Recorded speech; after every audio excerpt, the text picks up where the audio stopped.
1 Timothée, chapitre 6. Alors, il y a 21 versets, je vous laisse le lire. Le titre de l'exhortation d'aujourd'hui, c'est « La piété avec contentement est une vraie richesse ». Alors, le contexte, toujours. Dans ce dernier chapitre de sa première lettre à Timothée, l'apôtre Paul aborde des sujets très pratiques et spirituellement extrêmement importants. Il s'adresse d'abord aux serviteurs, aux esclaves, pour leur recommander le respect envers leur maître, puis il avertit des dangers liés à l'amour de l'argent. Paul oppose aussi les ambitions matérielles face à la véritable piété.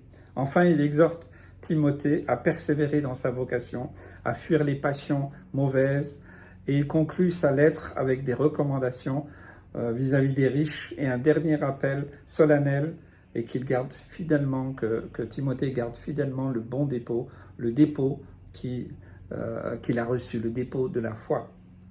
Alors, un petit résumé du chapitre. Il y a 10 points.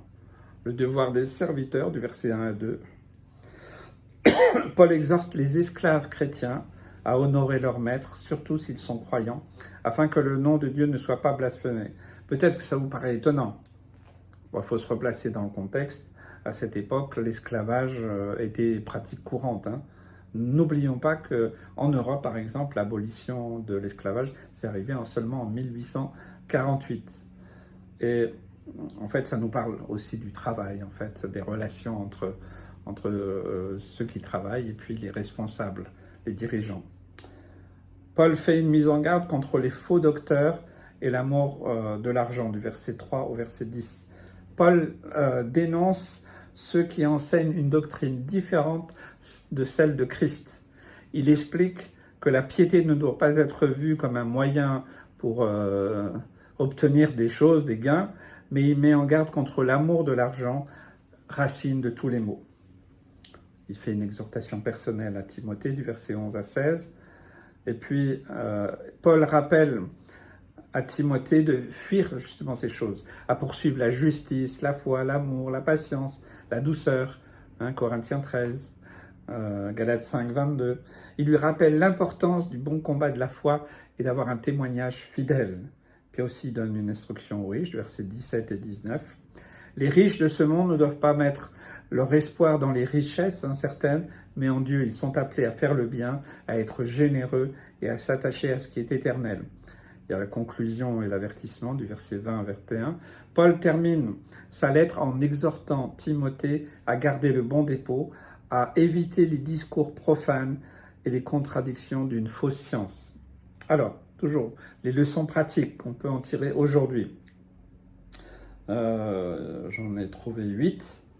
Premièrement, notre foi doit se refléter dans notre comportement au travail. Même dans un contexte difficile, notre attitude doit honorer Dieu et témoigner de notre amour et du respect envers les autres, surtout ceux qui ne sont pas croyants. La piété, donc le fait d'honorer Dieu de tout son cœur, de toute son âme, de toute sa pensée, ne doit pas être un prétexte pour s'enrichir. La foi chrétienne est bien souvent détournée à des fins personnelles, par exemple le faux évangile de la prospérité. Paul nous appelle à vivre dans la simplicité, d'apprendre à être content. J'ai appris à être content de l'état où je me trouve. Il y a un texte qui le dit de Paul. D'être reconnaissant, à rejeter toute forme d'avidité. Quelqu'un qui amasse des choses pour lui-même, mais qui n'est pas riche pour Dieu. Le problème n'est pas d'être riche, c'est d'être râteau, radin, je ne sais pas comment on dit dans votre région. Ensuite, il dit de fuir le mal, et fuir le mal, ça doit être un acte volontaire, et pour cela, nous sommes tous appelés à faire des choix. Timothée devait fuir certaines attitudes et poursuivre activement les vertus chrétiennes. Une ferme disposition à faire le bien et à éviter ce qui est mal. Ça demande un engagement constant et de veiller, de prier. Encore une fois, l'esprit est bien disposé, mais la chair est faible. Si vous ne vous connaissez pas, alors vous allez tomber dans pas mal de travers. Moi, je sais que je suis tellement limité, faible, et voilà, donc je sais que je dois veiller. Je sais que je dois veiller. Et je pense que pour tout le monde, c'est pareil. Les biens matériels sont éphémères. Vous savez, quand nous quitterons cette terre, moi j'aimerais bien être enlevé, hein, je ne sais pas vous, mais si je dois passer par la case d'être enterré, bien j'emporterai rien. On n'emportera strictement rien. Donc aujourd'hui, si j'ai la nourriture, le vêtement, le toit, c'est déjà suffisant. On est déjà bien plus riche que beaucoup dans le monde. Et tout ce que nous avons en plus, ben, tout ça, c'est une bénédiction. C'est une bénédiction que Dieu nous accorde pour le temps que nous sommes sur cette terre. Et donc, il nous appelle à ne pas nous attacher justement à ces choses terrestres. Il va nous donner tout ce dont on a besoin. J'aime bien cette parole de Jésus, cherchez premièrement le royaume de Dieu et sa justice, et toutes choses vous seront données par Dieu. Toutes choses, il y a tout. Il y a des fois un peu de superflu, même sans le demander, voilà. Dieu nous aime, voilà, c'est notre Père. Un Père, il veut toujours faire plaisir à ses enfants. Voilà, vraiment, j'ai cette relation, j'essaie d'avoir cette relation de père et d'enfant, de fils. Et je vous invite à voir les choses aussi de cette manière. Les riches ne sont pas du tout pointés du doigt, bien au contraire, ils sont invités à utiliser leurs ressources pour faire le bien, en investissant dans ce qui a une valeur éternelle. Heureusement qu'il y a eu et qu'il y a encore des riches qui sont généreux pour l'œuvre de Dieu, parce qu'ils ont compris que si Dieu les a bénis, c'est pour qu'à leur tour, ils soient une source de bénédiction. C'est un principe aussi biblique que j'essaie d'appliquer dans ma vie, c'est si Dieu me bénit, au-delà de mes besoins, ben je sais que c'est pour bénir les autres. Prenez ça comme principe. Vous verrez que ça change pas mal de perspectives.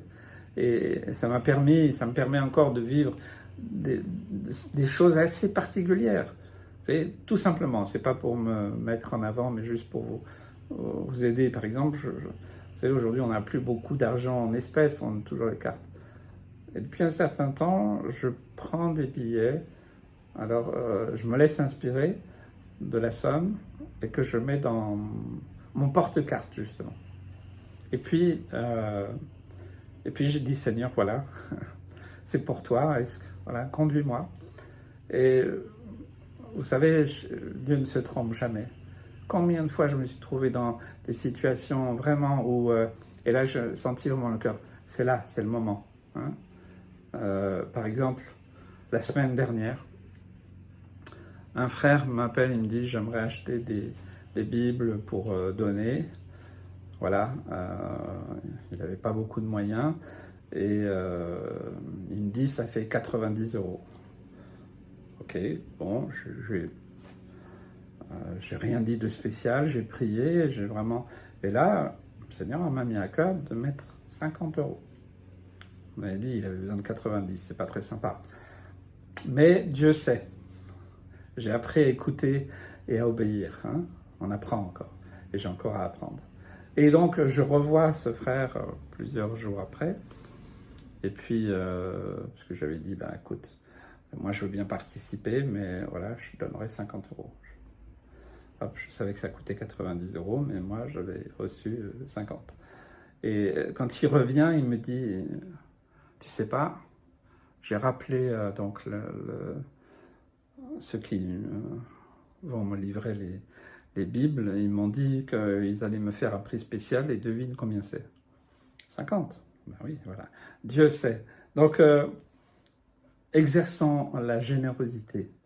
Voilà, si Dieu te bénit, c'est pour que tu bénisses les autres. Je pourrais vous raconter beaucoup de témoignages qui prouvent cela, que c'est un principe divin. Par exemple, par rapport à l'argent, j'aimerais juste dire une chose, parce que j'ai vu des fois des choses arriver, c'est qu'entre chrétiens, on ne devrait jamais avoir de questions d'argent.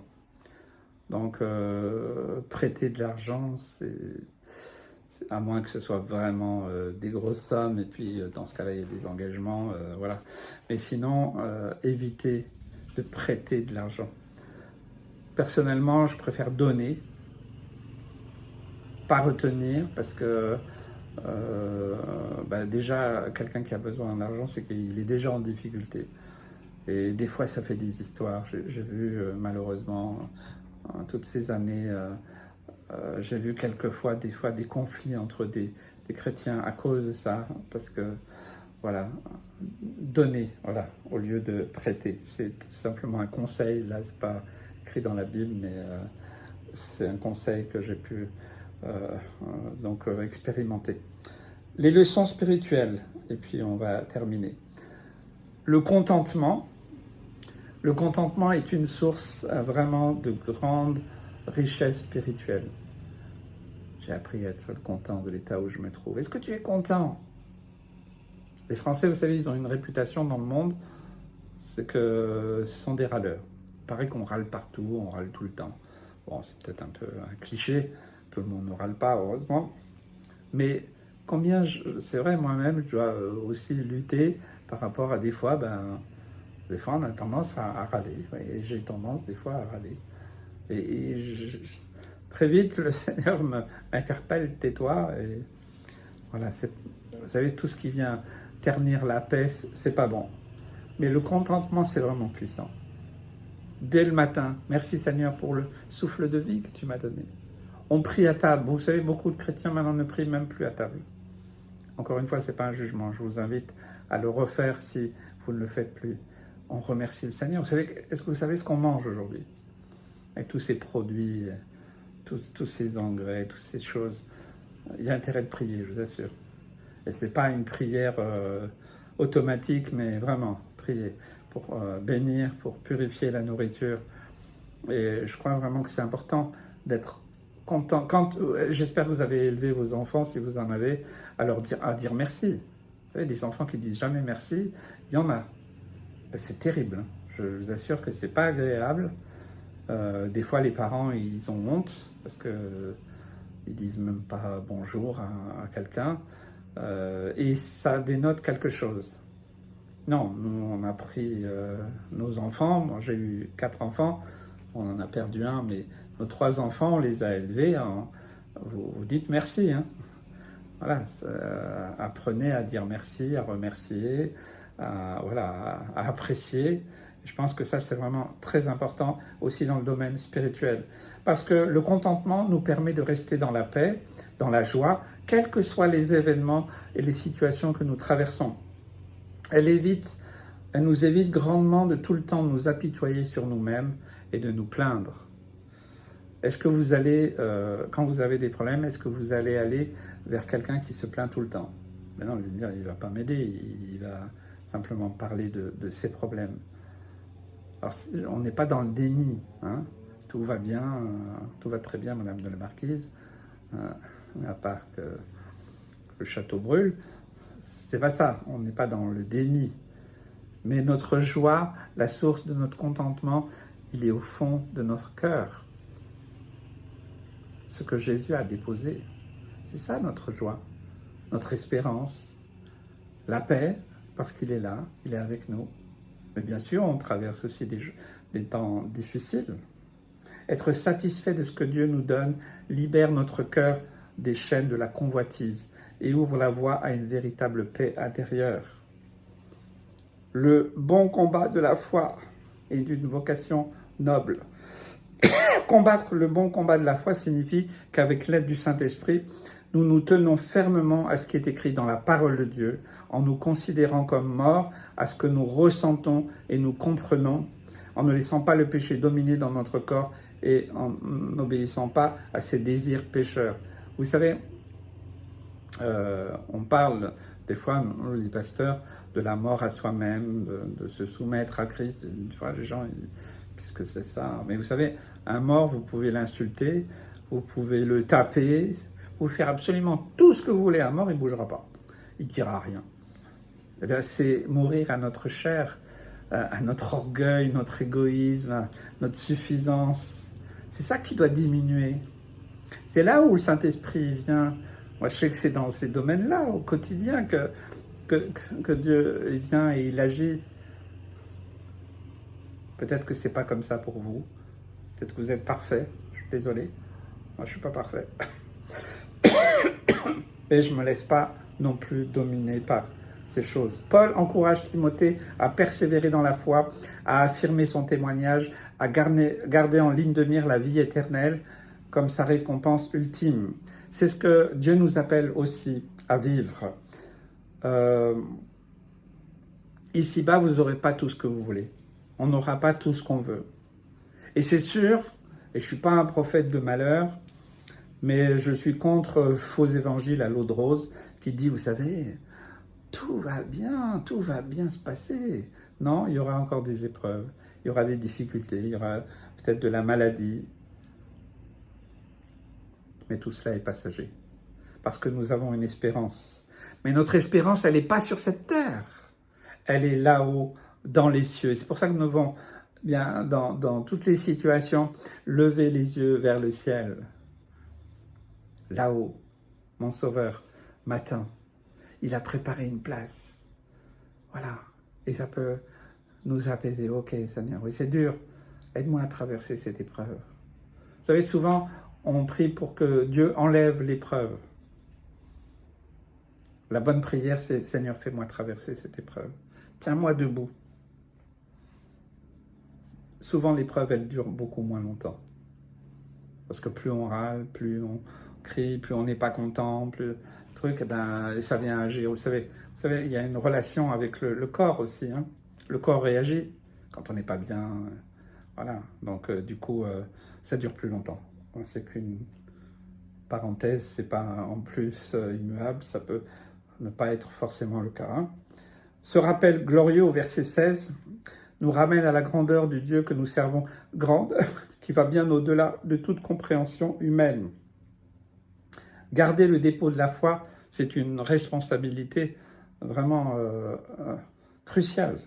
Timothée ayant reçu le bon dépôt, c'est-à-dire la foi chrétienne transmise par les apôtres, il lui incombe de la communiquer fidèlement à son tour aux générations à venir.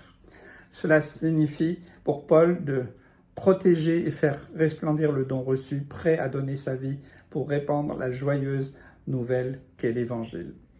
C'est une bonne nouvelle, une formidable bonne nouvelle. Nous n'avons pas à en avoir honte, ni avoir peur, ni être là, oui, vous ne connaissez pas Jésus. Non, c'est formidable. Merci Seigneur. L'enseignement qu'on a reçu doit être protégé avec soin, le bon enseignement.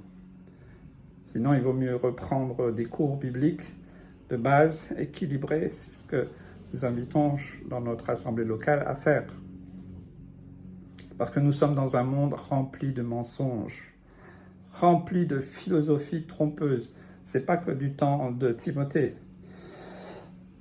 Donc nous sommes appelés à vivre ces choses et l'apôtre Paul nous a transmis cette lettre qui est encore utile aujourd'hui. Que Dieu vous bénisse, vous encourage, vous fortifie. À bientôt.